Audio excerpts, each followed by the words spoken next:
Hello friends, खूप सारं स्वागत आपल्या आणखी एका नवीन व्हिडिओमध्ये। तर खूप छान असा एक केक आज मी तुमच्याशी शेअर करणार आहे आणि सध्या आपल्या चॅनलवरती रोज व्हिडिओज येत आहेत, तर त्याला तुम्ही खूप छान प्रेम देताय, त्याबद्दल खूप खूप खूप सारं थँक्यू। आणि कमेंट सुद्धा येत आहे की ताई बघ बरं तू छान छान व्हिडिओज टाकते, तर आम्हाला किती सारं शिकायला मिळते। तू जर व्हिडिओ टाकत नव्हती तर आम्ही कुठून शिकणार। तू नक्की व्हिडिओ टाकत जा, रोज रोज टाकत जा। तर थँक्यू सो मच, खूप खूप प्रेम देत आहे, असंच प्रेम देत जा। तर आता 1 किलोचा केक आज मी बनवलेला आहे आणि तोही शिवाय 2 टियर, फक्त 1 किलोमध्ये। आणि 2 टियर बनवण्यासाठी किती प्रमाण घेतले काय हे सगळं सांगणार आहे। तर आता 2 टियर केक बनवण्यासाठी मी 380 ग्रॅम व्हॅनिला प्रीमिक्स घेतलं होतं। केक जो आहे तो मिक्स फ्रूट फ्लेवरचा आहे। व्हॅनिला प्रीमिक्समध्ये मिक्स फ्रूट इसेन्स आणि थोडासा पिंक कलर टाकला होता। मिक्स फ्रूट इसेन्स नसेल तर फार घाबरून जाण्याचे कारण नाही। पाइनएप्पल, मँगो, स्ट्रॉबेरी यापैकी कुठलंही एक इसेन्स असलं तरीही ते टाकून तुम्ही स्पॉन्ज बनवू शकता।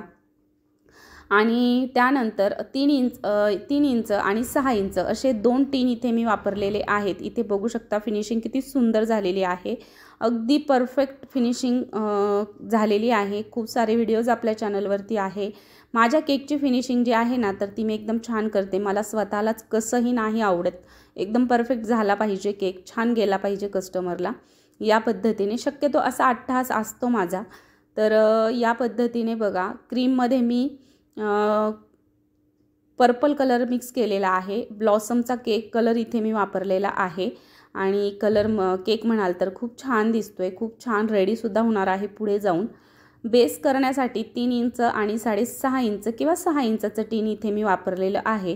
3 इंचाचं टीन नसेल तर चहा साखरेचे जे आपल्याकडे डबे असतात ना, स्टीलचे असतात, तर त्यातला एक वापरला तरी चालेल, छोटा बघून। फक्त 3 इंचाचा आहे आणि फिनिशिंग बघू शकता 3 इंचाच्या केकची सुद्धा किती छान झालेली आहे। तर आता हे स्पंज झाल्याच्या नंतर, पूर्ण थंड झाल्याच्या नंतर मी मिक्स फ्रूटचं क्रश वापरून त्याला आयसिंग करून क्रमकोट करून ठेवला होता आणि नंतर फायनल आयसिंगला घेतला। इथे मी मिक्स फ्रूटचं क्रश वापरले। तुमच्याकडे नसेल तर तुमच्याकडे पाइनएप्पल, मँगो, स्ट्रॉबेरी, ऑरेंज यापैकी 2-3 कुठलेही क्रश असतील तर ते 2-2 चमचे मिक्स करायचे। किती किलोचा केक करायचा आहे त्यानुसार अर्धा किलोसाठी 1-1 चमचा मिक्स करायचा, 1 किलोसाठी 2-2 चमचे मिक्स करायचे। आणि या पद्धतीने मग ते क्रश तुम्ही फिलिंगला वापरलं तरीसुद्धा चालेल, फारसं काही फरक पडत नाही इतका मिक्स फ्रूट फ्लेवरला। आता हा थोडा उचलताना छोटा होता म्हणून कसा उचलावं हा मी बघत होते। एक स्टिक घेतली, त्यानेही मला काही जमलं नाही। नंतर मग बरोबर मी माझ्या पद्धतीनेच उचलला। थोडंसं एका साईडने मी थोडासा बोटाचा आधार घेते आणि मग बरोबर केक ठेवून देते। ठेवला तरीसुद्धा मी पॅलेट नाईफने पुन्हा त्याला थोडासा सरकवला आहे। तुम्ही बघू शकता, बारीक केक बघत असाल, शक्यतो तुम्ही बघताच, त्याबद्दल तुमचं खूप खूप थँक्यू। तर आता बघा, या पद्धतीने केक मी पुन्हा एकदा थोडासा सरकवून घेत होते आणि असो केक आपला झाला एकमेकांच्या वरती ठेवून। आता लांब कुठे केक न्यायचा असेल तर आपल्याला डॉवेल्स या वापराव्याच लागतात।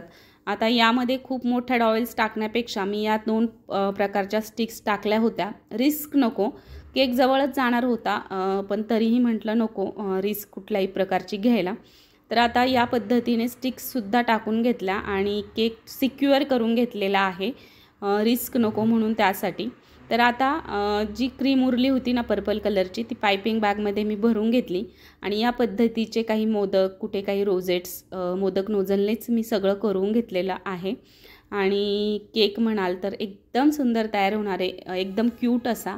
मी वजनसुद्धा करून दाखवणार आहे तुम्हाला पुढे जाऊन। आणि क्रीम म्हणाल तर 1.5 कप क्रीम इथे मी वापरलेली आहे। साधारणतः 380 ग्रॅम प्रीमिक्स घेतले आणि 1.5 कप क्रीम जो 200 ml चा येतो, तर तो 1.5 कप क्रीम इथे मी घेतलेली आहे। फेटून ती भरपूर सारी फुलते त्याच्यामुळे। आणि पर्पल कलरचे बॉल्स माझ्याकडे नव्हते, त्याच्यामुळे मग मी पिंक आणि गोल्डन कलर असे बॉल वापरलेले आहेत। पिंक आणि पर्पल आणि व्हाईटसुद्धा छान वाटले असते, पण माझ्याकडे तेव्हा नव्हते अवेलेबल, त्याच्यामुळे। तर या पद्धतीने असे बॉल्स मी लावून घेतलेत केकवरती आणि केकचा लुक खूप छान झालेला आहे, तुम्हालासुद्धा नक्की आवडेल आणि तुम्हीसुद्धा अशा डिझाईन्स नक्की तयार करा। या पद्धतीचे फॉक बॉल्स जे आहेत मी नाशिकवरून मटेरियल मागवलेलं आहे आणि त्यांचा जो नंबर आहे तो सुद्धा मी इंस्टाग्रामला एक व्हिडिओ बनवला आहे, तिकडे दिलेला आहे। तुम्ही आणखी जाऊन बघितला नसेल ना तर इंस्टाग्रामची लिंक डिस्क्रिप्शनमध्ये दिलेली आहे आणि तिकडे मात्र मी डेलीचे अपडेट्स देत असते, त्याच्यामुळे तुम्ही तिकडे जाऊन नक्की फॉलो करा. 2 बटरफ्लाय ठेवून घेणार आहे आणि त्यानंतर एक बड्डेचं टॅगसुद्धा लावणार आहे. टॅगने आपला केकचा लूक एकदम सुंदर दिसतो आणि नंतर मग शेवटी ओवी असं नाव केकवरती टाकणार आहे. बड्डे गर्लसाठी हा केक होता आणि बघू शकता किती सुंदर असा केक झालेला आहे. केकचे पैसे म्हणाल तर 600 रुपये KG प्रमाणे 600 आणि प्लस 100 रुपये डेकोरेशनचे एक्स्ट्रा घेतले. तर अशा पद्धतीने ओवी नाव टाकले आणि 700 रुपयांना हा केक मी सेल आउट केलेला आहे. बऱ्यापैकी माझ्या व्हिडिओजमधून माहिती देण्याचा प्रयत्न मी करत असते. तर इथे बघा मी प्राईस सांगितले, क्रीम किती, प्रीमिक्स किती, काय कसं घ्यायचं हे सगळं सांगितले तुम्हाला. त्याच्यामुळे परफेक्ट 1 किलोचा केक झालेला आहे, तुम्ही इथे बघू शकता.